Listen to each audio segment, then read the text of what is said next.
people do tend to misunderstand what being in-house, really means. This whole, how you manage risk, how you build relationships with stakeholders, how you get approval. I guess my question is what is it that those of us on the outside of the business still misunderstand about the in-house role in those moments where you're not expected not just to approve, but actually then to exercise judgment and to push back and maybe to reshape a decision that's already in motion. What I typically do is that I use the in-house law firm concept, right, as a solution to this misconception, Mm-hmm. right? So what I do is that I've resolved that by running my legal department as a high-end law firm that has one client, I'm actually shifting and changing the narrative. So this is also critical for external lawyers to understand that there is currently a shift in the dynamics and how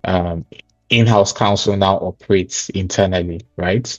So when external counsel realizes that a lot of in-house lawyers and GCs are essentially building their own internal centers of excellence, right? Whether that's for, compliance purposes, deal execution, or employment issues, the dynamic changes, right? Talking a bit about risk and commercial judgment. And Gigi, what I'm going to ask you two questions. Decisions being made quite late on, by the time you're brought in as legal, as Zainab said, you're blessing a decision as opposed to being consulted about it. How are you able to manage risk when you're being brought in that late and expected to legitimize rather than shape a decision? But yes, the issue of risk is a real one, because having worked in private practice and then in-house, you get to see the internal struggles, the political backflips that have to be done by general counsel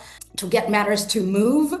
And then realizing there's only so much you can do up to a certain point, and then having to make sure that you have a brethren or a group or a list of external counsel that, so for example, in my situation, because I'd been in private practice, I had a list already that I had pre-approved by the local company and group that had different law firms that I had worked with previously or had my colleagues previously, et cetera, friends, legal friends, et cetera.